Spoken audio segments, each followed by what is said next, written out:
text or not to text? That is the question. That's what I'm going to be talking to you about today. For those of you that are new to my channel, my name is Natalie, and this is As the Pennies Drop. Now, this channel is all about creating a life you love, deserve, and desire.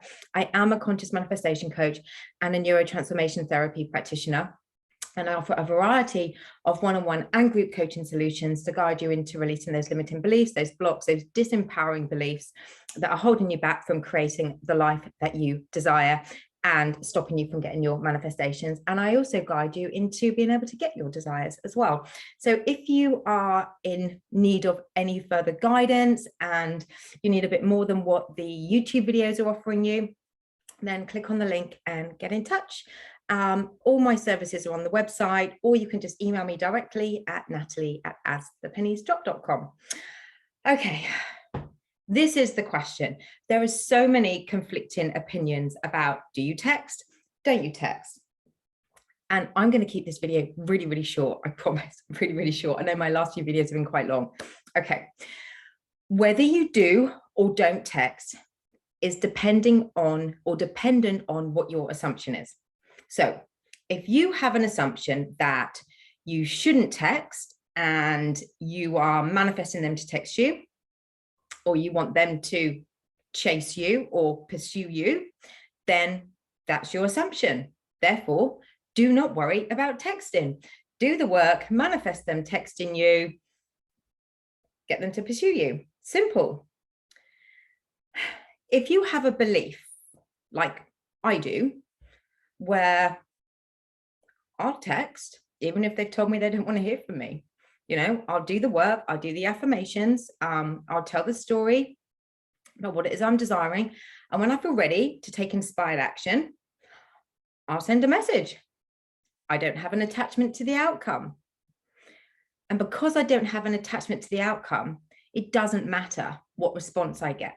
Even if I don't get a response, that's still a response, because I use it as feedback. I take it as feedback. And when I was manifesting my ex back, and I would message and I'd get ignored for a few days, and then I'd get a response. And it wasn't the response I wanted. Looked at it, got it, didn't like it, revised it. A couple of weeks later, did exactly the same. I am somebody that does actually believe in contacting. I do. That's my assumption, because I think it's really useful. It's really beneficial from a self-concept perspective.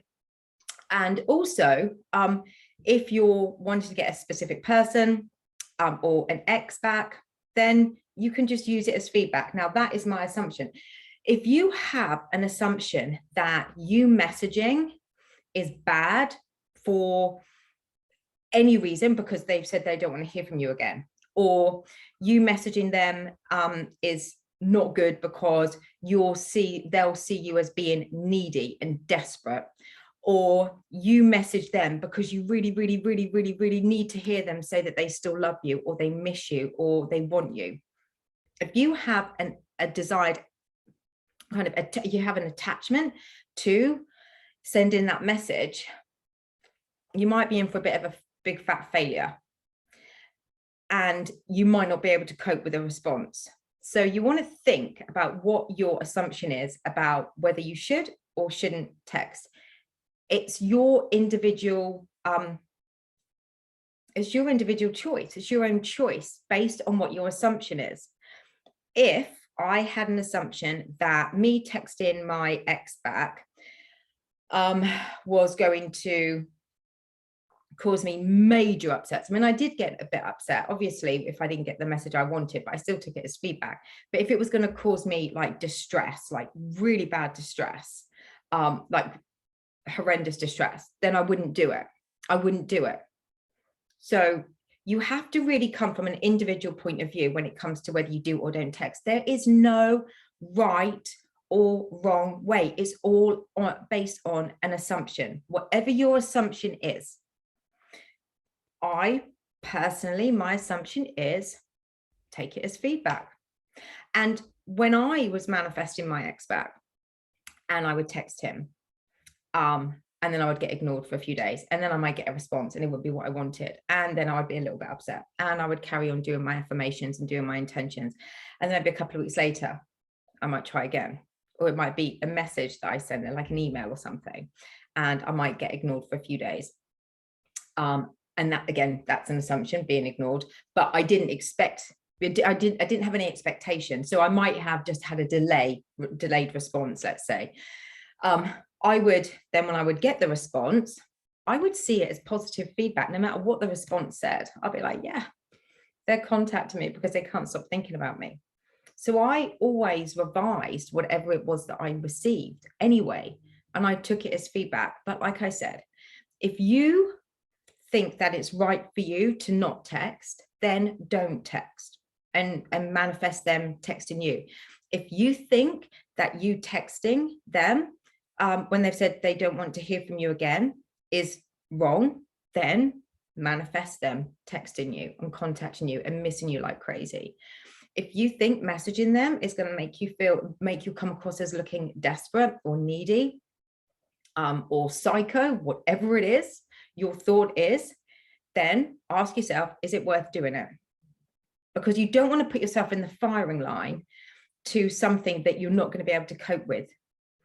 If you've done a lot of work and to manifest them back, and you're just feeling like the love, you're just feeling like you just want to reach out and say hi, you don't care about the response, you don't care if you get a response, you just wanted to reach out and let them know that you were thinking of them, and you just wanted to say hi, that's kind of classed as inspired action.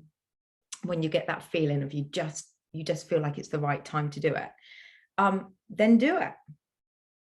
That, when you have no outcome and it's a loving kindness and you have no outcome, no attachment to the outcome, that's when you'll get the response. And because it's a loving thought, it might not exactly be what you want back, but you will get something back. But you have to decide for yourself what's right for you.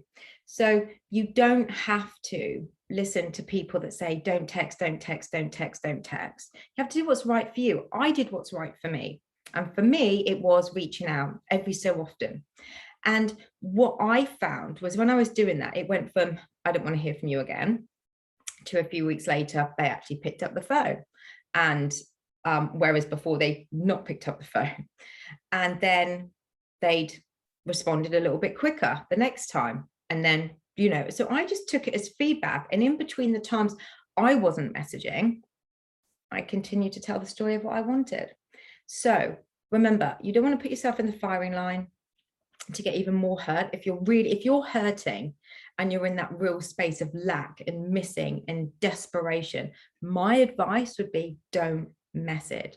Get yourself into a good place. Give yourself some time, get yourself into a good place. And then if you get the inspired action, because you're just like, you know what, I'm just going to reach out and just say hi. That's it. You don't have any attachment to the outcome. Then maybe that's time for you to do it. But it's all based on what your assumption is. Remember that it's your assumption. If you feel it's wrong to text, don't text. If you feel you're going to look needy, don't message. But if you have an assumption like I do as well, I'm just going to see what happens and take it as feedback. That's what I did. So it was easier for me to be able to do that, even though I didn't always get the outcome I wanted. I always got an outcome which I could work on to then get the outcome I wanted. And that's how I was able to build my confidence and my belief of being able to manifest my expert. And it worked for me. So please feel free to like, share and comment. And as always, subscribe. And yeah, it'd be great to hear what you guys think about this. Speak to you soon.